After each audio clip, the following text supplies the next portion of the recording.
Reyansh evil smile करते हुए बोला, उफ, इतनी डेस्परेट, वो भी उस बात के लिए। I like it. अगर ये हमारी फर्स्ट नाइट के लिए रहता तो। बानी को अब रेयांश की बातें बर्दाश्त नहीं हो रही थी। उसे बस वो सच्चाई जाननी थी।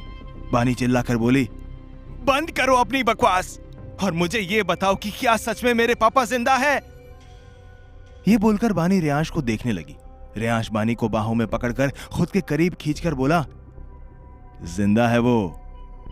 फिर उसे छोड़कर बोला, तुम्हारा बाप जिंदा है बानी। रेयांश की बात सुन बानी हैरानी से रेयांश को देखने लगी। बानी हकलाते हुए बोली, कहां है वो?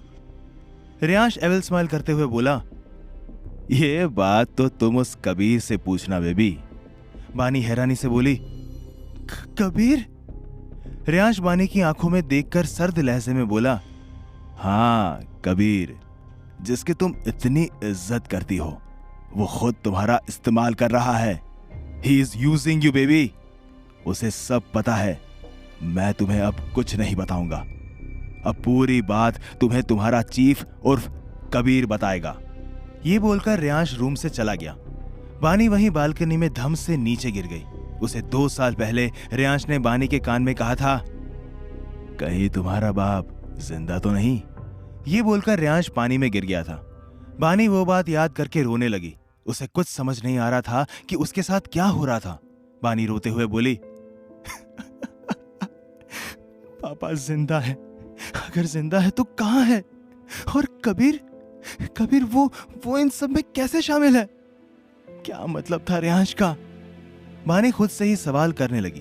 वो रोने लगी, फिर अपने आंसू पोंछते हुए बोली, नो बानी नो, ये रोने का वक्त नहीं है।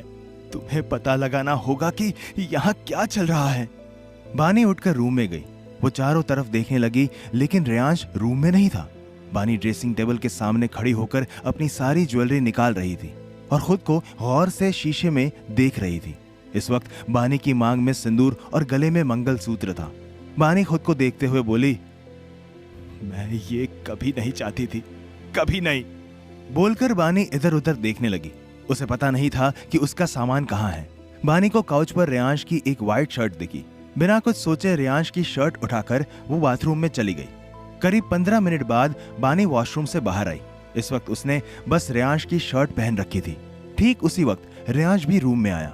दोनों की नजरें आपस में मिली तो दोनों एक दूसरे की आंखों में देखने लगे। बानी ने कुछ पल बाद अपनी नजरें फेर ली। रेयांश की नजर बानी की बॉडी पर गई और बानी को देखते हुए रेयांश के फेस पर गहरी मुस्कान आ गई। बानी को अपने ऊपर रेयांश की नजरें महसूस हो रही थी, पर वो इग्नोर करने की पूरी कोशिश कर रही थी। बानी काउच की तरफ गई। उसका रेयांश के साथ सोने का कोई प्लान नहीं था। इससे पहले बानी काउच तक पहुंचे, रेयांश ने उसे गोद में उठा लिया। बानी हैरानी और घबराहट के साथ रेयांश की ओर देखने लगी। रेयांश बेड की तरफ बढ़ते हुए बोला, वाइफी, आज हमारी फर्स्ट नाइट है और तुम काउच पर सोने जा रही थी। बानी रेयांश को घूर कर बोली, खबरदार अगर तुमने मेरे साथ कुछ भी करने की सोची तो। रेयांश बानी को बेड पर लिटाकर खुद उसके बगल में लेटकर बोला, बेबी, आज मैं तुम्हारे साथ कुछ नहीं करूंगा। वैसे भी आज तुम सुबह से बहुत कुछ झेल चुकी हो, अब मुझे नहीं झेल पाओगी। ये बोलकर रेयांश ने बानी को कसकर पकड़ लिया। बानी रेयांश से छूटने की कोशिश कर रही थी, पर रेयांश उसे नहीं छोड़ रहा था। आखिर में थक कर बानी सो गई, इस बात से अनजान कि कल उसे क्या पता चलने वाला था। अगली सुबह बानी बिस्तर से उठने ही वाली थी कि उसे अपनी कमर पर कुछ भारी सा महसूस हुआ। बानी नीचे देखने लगी तो रेयांश का हाथ उसकी कमर पर था। बानी घूरकर रेयांश के हाथ को, फिर रेयांश के चेहरे को देखने लगी। रेयांश की आंखें बंद थी। बानी रेयांश को बुरी तरह से घूर रही थी। रेयांश आंखें बंद किए हुए बोला, ऐसे मत घूरो बेबी, वरना मैं अपना कंट्रोल खो दूंगा। रेयांश की बात सुन बानी हैरानी से उसे देखने लगी। रेयांश आंखें खोल बानी के ऊपर आकर बोला, वर्स्ट मॉर्निंग वाइफी। बानी रेयांश को देखते हुए बोली, वर्स्ट मॉर्निंग, और फिर कुछ पल रुककर बोली, हबी। ये सुनते ही रेयांश के फेस पर तिरछी मुस्कान आ गई। रेयांश बानी के चेहरे पर झुककर भारी आवाज में बोला, वाइफी, तुम्हारे इस हबी को मॉर्निंग किस चाहिए। बानी रेयांश को पुश करते हुए बोली, हटो तुम, मैंने ब्रश नहीं किया है। तभी रियांश ने बानी के गाल पर किस कर लिया। बानी हैरानी से रियांश को देखने लगी। रियांश बोला, तुम्हें क्या लगा मैं तुम्हारे होठों पर किस करने वाला हूं? वेल वाइफी, तुम्हारी सोच वाइल्ड होती जा रही है। ये बोलकर रियांश आई विंग करके बानी के ऊपर से उठ गया और रूम से बाहर चला गया। वहीं बानी का चेहरा लाल पड़ गया था। बानी बेड से उठकर बोली, पागल आदमी।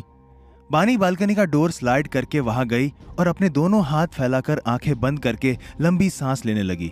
करीब 10 मिनट बाद बानी वापस रूम में आई और अपनी कमर पर हाथ रखकर बोली, अब क्लोजेट कहां है?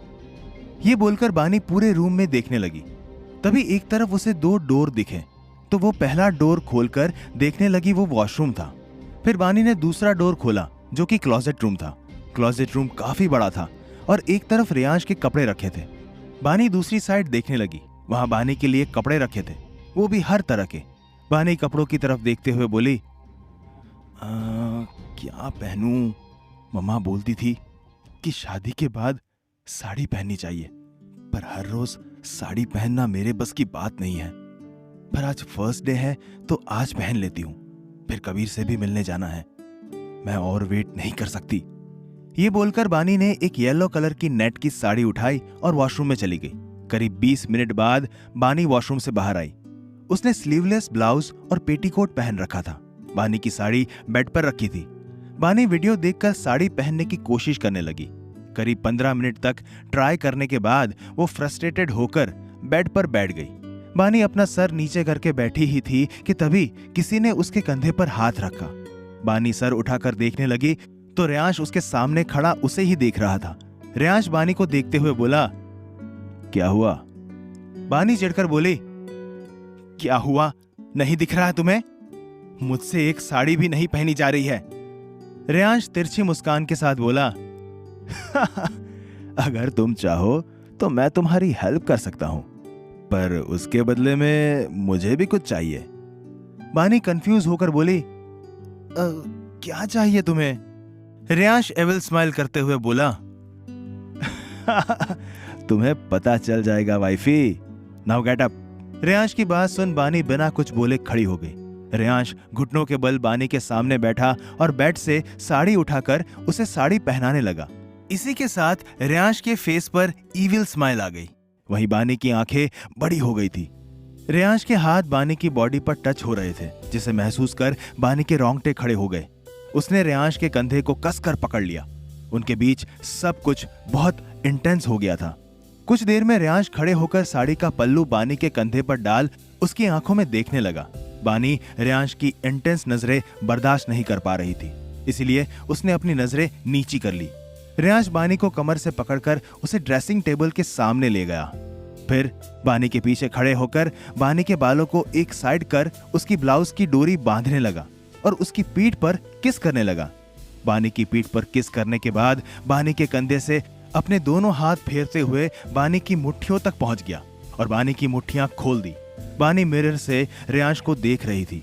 रियांश भी मिरर से ही बानी को देख रहा था। रियांश बानी को चूड़ियां पहनाते हुए बानी के हाथों को सहला रहा था। चूड़ियां पहनाने के बाद रियांश ने एक ईयरिंग उठाकर बानी के ईयर लॉब को अपने होठों से छूकर उसे ईयरिंग पहनाया। रियांश बानी को पलटकर उसके होठों से अपने होठ जोड़ उसे पागलों की तरह किस करने लगा। वहीं बानी पहले तो हैरान हो गई, फिर रियांश को खुद से दूर करने की कोशिश करने लगी। रियांश बानी के इतने करीब आकर अपने होश खो रहा था। वो बानी को अपने और करीब कर रहा था। करीब 15 मिनट बाद रियांश ने बानी के होठों को छोड़ दिया। बानी गहरी सांस ले रही थी। उसके होठ सूज गए थे। बानी की आंखों में आंसू आ गए थे। रियांश बानी की आंखों को कुछ पल देख वहां से चला गया। बानी गेट की तरफ देखते हुए बोली, यूज एंड थ्रो, यही हो रहा है मेरे साथ। ये बोलते हुए बानी की आंखों में आंसू बह गए। बानी आंसू साफ करके बोली, नो बानी, ये रोने का वक्त नहीं है, अभी मुझे स्ट्रांग रहना है। ये बोलकर बानी रूम से बाहर आ गई और चारों तरफ देखने लगी। चारों तरफ बस सन्नाटा था। बानी खुद से बोली, इस फ्लोर को मैं बाद में एक्सप्लोर करूंगी। बानी लिफ्ट से सीधे ग्राउंड फ्लोर पर गई। बानी जैसे ही लिफ्ट से बाहर आई उसे मानसी दिख गई। बानी बोली, मानसी? बानी की आवाज सुनकर मानसी पलटकर बानी को देखने लगी। मानसी बानी के पास आकर बोली, अरे भाभी, आप आ गई। चलिए हम डाइनिंग हॉल में चलते हैं। आप तो पहली बार जाएंगी डाइनिंग हॉल में। मानसी की बात पर बानी ने बस मुस्कुरा दिया। मानसी बानी को डाइनिंग हॉल में ले गई। वहां सब थे सिवाय रेयांश के।